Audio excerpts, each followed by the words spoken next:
Programa Discípulos Missionários.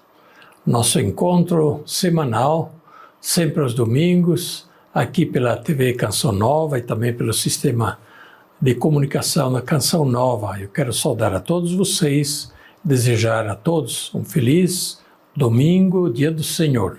Domingo sempre um dia bonito, um dia de alegria, porque ele é marcado pelo nosso encontro com Deus, com Jesus ressuscitado.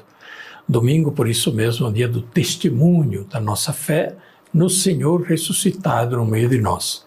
O sentido de ir à igreja aos domingos não é simplesmente para cumprir um dever, é para testemunhar a nossa fé.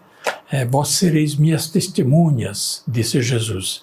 E, portanto, indo à igreja, nós estamos testemunhando que temos fé em Jesus ressuscitado, temos fé na Eucaristia, temos fé na Palavra de Deus, temos fé na igreja que nos convoca.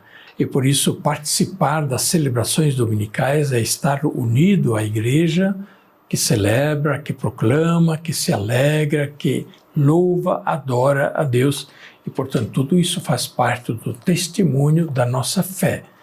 Quando vocês vão à igreja e pelas ruas, etc., estacionam perto da igreja ou vão a pé pelas ruas, isso já é um testemunho. O que vão fazer essas pessoas? São pessoas que são católicos, outros dirão, são evangélicos. E assim, os muçulmanos, vão à mesquita, são muçulmanos, eles têm essa fé. Então, nós, da mesma forma, quando vamos à igreja, o próprio fato de a gente ir à igreja é um testemunho da nossa fé. E é claro que indo à igreja temos tantas coisas bonitas, tantas coisas boas, das quais então nós compartilhamos junto com os nossos irmãos da fé. Domingo é, por isso mesmo, também sempre o dia da comunidade de fé e do encontro comunitário com o Senhor ressuscitado que está no meio de nós. Hoje nós celebramos o domingo do batismo do Senhor. Jesus foi batizado não pequenina criança, né? Como nós lemos nos evangelhos, Jesus foi batizado quando tinha mais ou menos uns 30 anos, porém não foi o mesmo batismo que nós recebemos.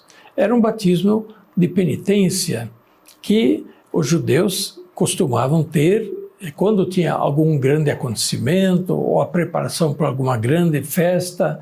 Eles se purificavam e os profetas quantas vezes pregavam o batismo de conversão e por isso mesmo marcavam esta pregação com o gesto do batismo. Pois bem, João Batista assim estava fazendo no Rio Jordão e muita gente ia até ele para ouvir a pregação de João Batista e também para se fazerem batizar por João Batista. Mais uma vez, não era o mesmo nosso batismo. O nosso batismo veio depois de Jesus. Pois bem, Jesus também se coloca na fila dos que vão ao encontro de João Batista para serem batizados por ele no Rio Jordão. E tem um momento bonito que o evangelista nos diz, quando Jesus se aproxima de João Batista reconhece, né? Ele tem uma revelação interior e diz, mas tu vens a mim para ser batizado por mim? Sou eu que devo ser batizado por ti. E Jesus diz, deixa por agora. E agora convém fazermos aquilo que deve ser feito.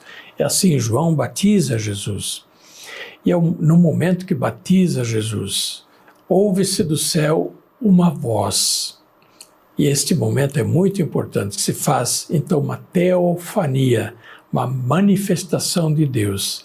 Do céu uma voz que diz, é meu filho amado. Este é meu filho amado. Outro texto diz, este é meu filho amado, ouvi o que ele diz. Pois bem, e sobre Jesus aparece o Espírito Santo na forma de uma pomba. E, portanto, ali nós temos uma teofania da Trindade Santa. O Pai que fala é meu Filho. O Espírito Santo que está sobre Jesus e unge Jesus, né, como o Messias, o ungido. E Jesus, que é o Filho amado, Pai, Filho e Espírito Santo. Pois bem, depois do batismo, Jesus começa a sua pregação, começa a sua missão de evangelizador, daquele que traz a boa nova, convida a todos a acolherem o reino de Deus. Mas voltemos ainda ao batismo de Jesus. O batismo de Jesus tem um significado muito especial na teologia, isto é, na compreensão de Jesus e de sua missão. Porque Jesus entra na fila dos pecadores, que também se faz batizar com o batismo de penitência. Ele que era justo, o santo, que não tinha pecado, né? Porém, ele entra na fila dos pecadores e assim João reconhece, né? Ele assume sobre si o pecado da humanidade, dos pecadores, e se faz batizar, carregando sobre si o pecado do mundo. De fato, depois João Batista, num outro momento, quando vê Jesus passar, ele diz, ele é o Cordeiro de Deus que tira o pecado do mundo. Essa frase nós ouvimos toda vez que nós participamos da comunhão, justamente na hora da comunhão, quando o padre apresenta a Eucaristia. Eis o Cordeiro de Deus que tira o pecado do mundo. Pois é, Jesus neste momento já é reconhecido e se apresenta como o Cordeiro de Deus, como o Salvador, o Redentor. E na lógica da vivência do Natal, podemos dizer que é mais um passo da revelação do mistério da encarnação. Sim, o mistério da encarnação não é simplesmente ele desceu do céu, se encarnou no seio da Virgem Maria e se fez homem, nasceu de Maria. Aí ainda não está concluído o mistério da encarnação. O mistério da encarnação é assumir a humanidade, assumir a nossa condição humana. E por isso mesmo, descendo ao meio dos pecadores, assume sobre si a humanidade pecadora, né? Se faz um de nós e vai até o fim nesta missão, e podemos dizer que esta missão da encarnação do Verbo de Deus, do Filho de Deus na nossa humanidade, vai se completar depois só na cruz, né? Na cruz e na sepultura. É o extremo da realidade da encarnação, isto é, verdadeiramente o Filho de Deus assumiu sobre si a nossa vida humana, a nossa humanidade, o pecado do mundo, para quê? Para nos redimir, para que nós possamos ter parte com Deus, para que nós possamos ter a misericórdia e o perdão. Quanta coisa bonita que nós temos para refletir hoje, a partir do batismo de Jesus.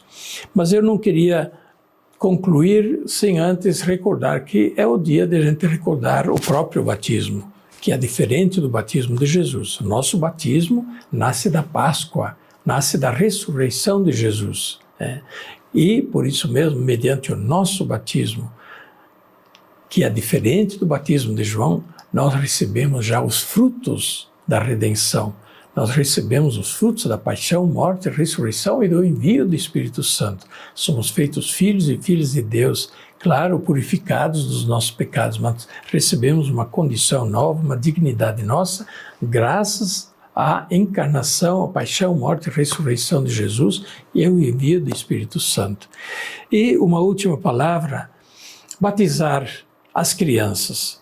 Eu quero recomendar muito a vocês, caríssimos telespectadores e internautas, ouvintes da TV Canção Nova, a igreja tem o costume de batizar as crianças. Isto não é estranho, isso é desde sempre. Desde os tempos dos apóstolos também crianças eram batizadas. Pois bem, não deixem de batizar as crianças. A onda de dizer, vamos deixar para mais tarde ele vai dizer, ele vai decidir se quer ou não quer.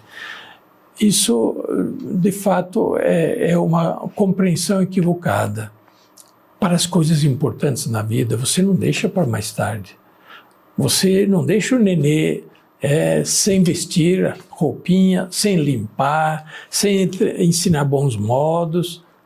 Você não deixa o filho pequeno sem enviar para a escola, querendo ele ou não querendo, vacinando, querendo ele ou não querendo, comer as coisas certas, querendo ele ou não querendo. É você que vai proporcionar porque é bom para ele. Pois o batismo é a coisa melhor. É o maior dom de Deus para nós. Então não deixe de batizar as crianças. E, claro, não basta batizar, depois ensine, eduque na fé, para que desde pequenas as crianças também participem do bem, do tesouro, do patrimônio da vida da igreja, que é coisa tão bonita. Que Deus abençoe a todos vocês e que as crianças pequenas possam se alegrar por serem batizadas e receberem desde pequenas o dom da fé e a instrução cristã. A bênção de Deus Todo-Poderoso, Pai, Filho e Espírito Santo, desça sobre vós e permaneça para sempre. Amém.